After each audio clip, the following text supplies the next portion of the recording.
getting situated, I wanted to make a couple of announcements and do the raffle before we do our final two works here. So, a couple things. One, I do want to say, give a word of thanks to the board. It's a lot of work to do the whole PSSO thing and to organize this event. So, can we give a round of applause to all the board members?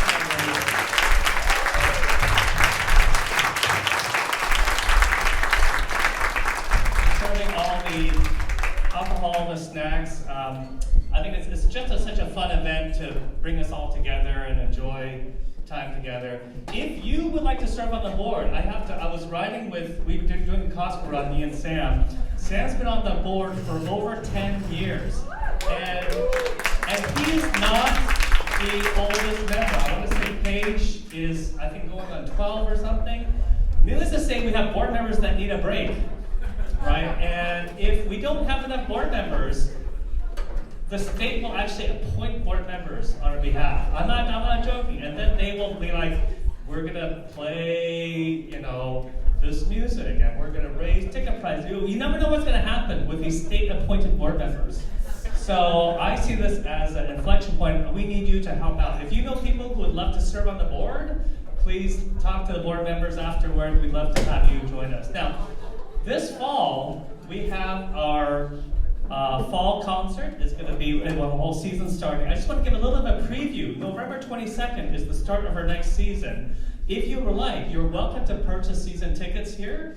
The fall concert is actually going to be a theme on the legacy of war, which I think is quite pertinent given current times. We're actually going to be starting with a U.S. premiere of a piece called Hovercraft, which the composer composed to commemorate basically the hovercraft being used in military. And then we're playing Ravel's Le Tumult de Coparon, which Ravel, as we just heard earlier, is a great orchestrator. He wrote this piece to commemorate 4 fallen friends during World War I. And we're going to finish off with Shostakovich's Symphony No. 10, which is one of his great symphonies. It was written right after the death of Stalin, which was not the friendliest leader of the country. He had a lot of stuff going on there, right? So it's going to be a really great concert. We really welcome you to come to that. Now, we have, I should sit on this. We have our drawing now. This is for our Magnum bottle of wine. We actually have, last year, we had Charles's daughters come up and do the drawing, and the person who won was Charles. So it totally looked rigged, and I'm half expecting Ray to win this one. So we are going to have Ray and Amy's kids do the drawing. We have a big salad bowl right here. So, yay!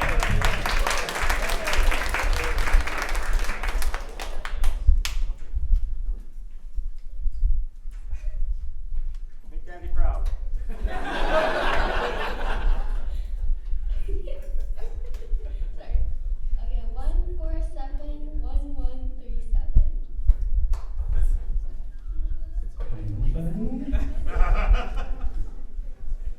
Say it one more time. Okay. 1471137.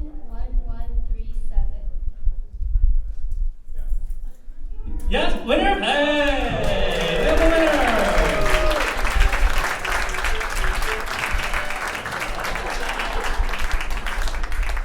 Oh, thanks so much. Great. Thank you so much. Thanks for not stacking the deck and doing it too bad. You can give it back to the voter, yeah. Thanks so much. All right, so we have our final 2 works. It's actually, I'm really excited this year. We actually had room for a catch-all group. This is a group where I invite all the PSO magicians that didn't get chosen. It's kind of like dodgeball. Sometimes you don't get, remember when you're in elementary school, I was this kid, team A, team B, and you're like the last kid. Nobody wants to, because you're very small and you can't kick the ball very far. So this is kind of a catch-all, folks. The folks that didn't, no, I'm just joking. But it's fun. We wanted to close with a bang, have a big group, do something fun. Now, this first piece is actually composed by Mo, who's our bassist over there. And it was a piece that was commissioned by the Redmond High School.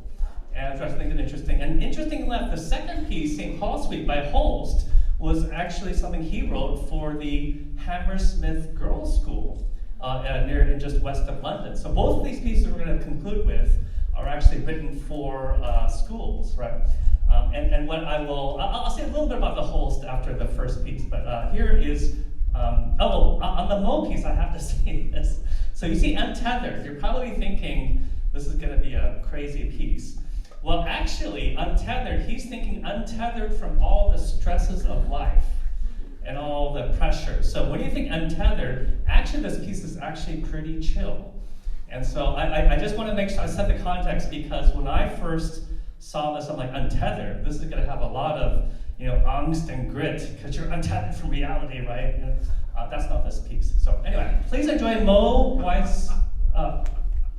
Weisner's Untethered. Yeah.